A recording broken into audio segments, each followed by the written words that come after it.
Sur cette courte vidéo, je traiterai de l'indemnité légale de licenciement et surtout de son mode de calcul. Mais tout d'abord, quelles sont les conditions pour prétendre à l'indemnité de licenciement? Il est primordial de comprendre le mode de calcul de cette indemnité car elle est destinée à réparer le préjudice causé au salarié du fait de la rupture de son contrat de travail. L'indemnité légale de licenciement constitue un minimum. N'oubliez pas de la comparer à l'indemnité éventuellement prévue par la convention collective. Vous trouverez la mention de votre convention sur votre bulletin de paye ou dans votre contrat de travail. C'est le montant qui vous est le plus favorable qui devra être retenu.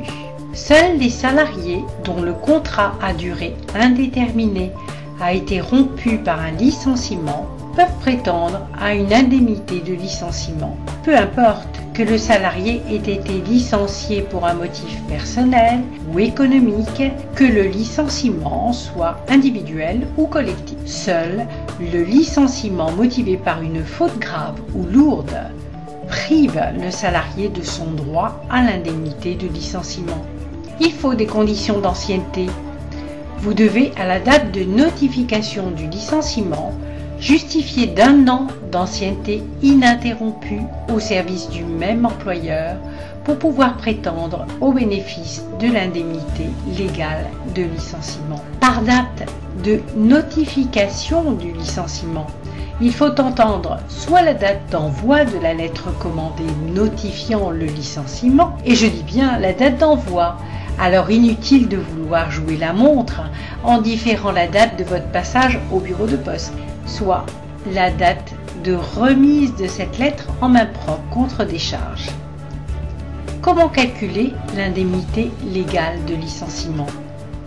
Le montant de cette indemnité est identique que le motif du licenciement soit disciplinaire ou économique. Son montant est fixé à 1/5 de mois de salaire par année d'ancienneté auquel s'ajoute 2/15 de mois de salaire par date d'ancienneté au-delà de 10 ans.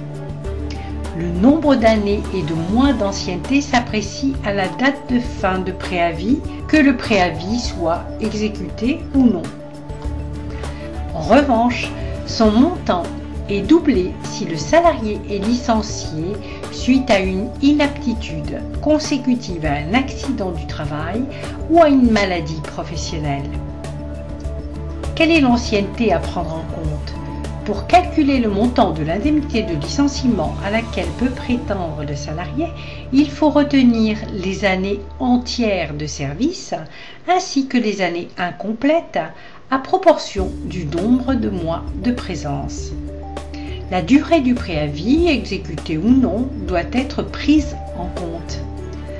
Dans le cas où un salarié a été occupé successivement à temps plein et à temps partiel dans l'entreprise, l'indemnité se calcule proportionnellement aux périodes à temps plein et à temps partiel. Il en est de même lorsque le salarié est passé d'un temps partiel à un temps plein.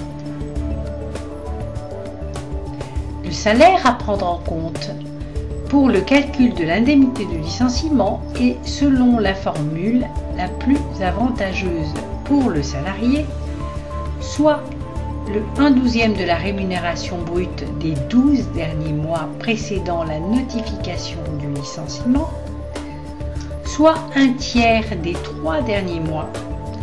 Dans ce cas, toute prime ou gratification de caractère annuel ou exceptionnel versée aux salariés pendant cette période n'est prise en compte que dans la limite d'un montant calculé à proportion. La rémunération comprend la partie fixe et la partie variable de la rémunération et inclut notamment les indemnités de congés payés versées par l'employeur ou par une caisse de congés payés. Il comprend aussi toute prime ou gratification de caractère annuel ou exceptionnel. Sont exclus les frais professionnels, les déductions fiscales pour frais professionnels, ainsi que les sommes versées au titre d'un régime légal d'intéressement ou de participation. L'indemnité de licenciement est versée normalement à la fin du contrat de travail, c'est-à-dire à la fin du préavis, exécuté ou non, en même temps que la dernière paye. En cas de dispense de préavis, l'employeur verse l'indemnité au moment où le salarié quitte physiquement l'entreprise.